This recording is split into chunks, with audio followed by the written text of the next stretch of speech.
hope they will walk the talk, like the way the officials are informing the PAPs, that indeed they'll be with them and they're here to finalize and have hope brought back to these people. This was disclosed during a multi-stakeholder engagement dialogue organized by Global Rights Alert at Butimba Village, Chizilamfumbi Sub-County in Kikuube District, to address concerns raised by the project-affected persons. The former Church of Uganda Archbishop Stanley Ntagali, one of the project-affected persons, says that they are not opposed to the East African crude oil pipeline project, but rather want the people to benefit so that they can own it. Thank you for promising that you are going to work with us, and we are ready.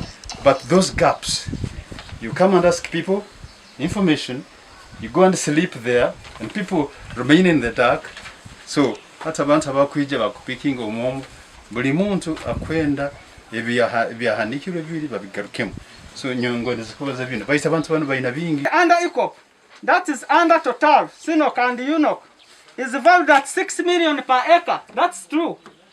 Our people of ECOP, UNOC, you are hearing, is valued under 6 million per acre. And yet finished product pipeline under strategic international friends was valuing it at 12 million. The range between 10 to 12 million.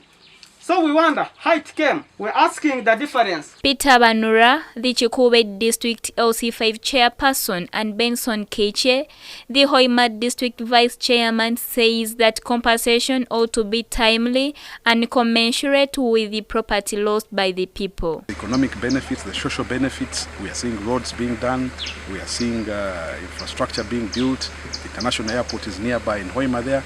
So we are looking forward also to these grievances being cleared so fast, and that's where I urge and call upon government, whoever is in charge, please give your all, give your best. You're in that office to serve. Go the extra mile, please. About compensation, you know, the law puts it very clear that compensation has to be timely. Not only timely, but also commensurate. And it must be intended to put the affected person in a better position.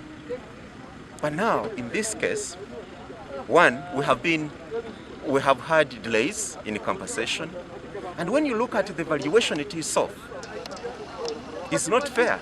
The valuation is not commensurate. Gloria Sebikali, the Corporate and Social Affairs Manager at Petroleum Authority of Uganda, says that the 15% increase is meant to cover the delays in compensation annually. This is where there are grievances related to the values.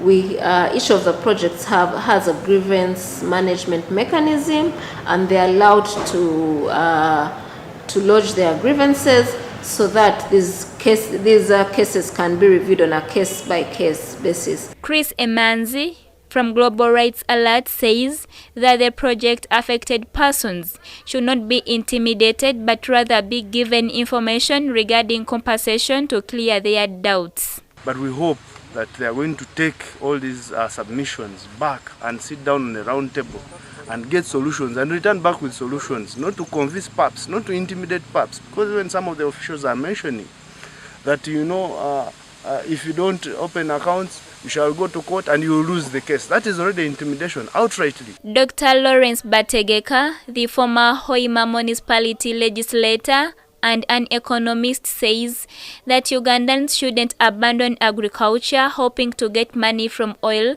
so that the country avoids the Dutch disease. You ordinarily think that once you discover a valuable resource like oil or gold,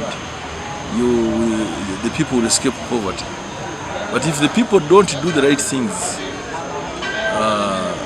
the contrary could happen.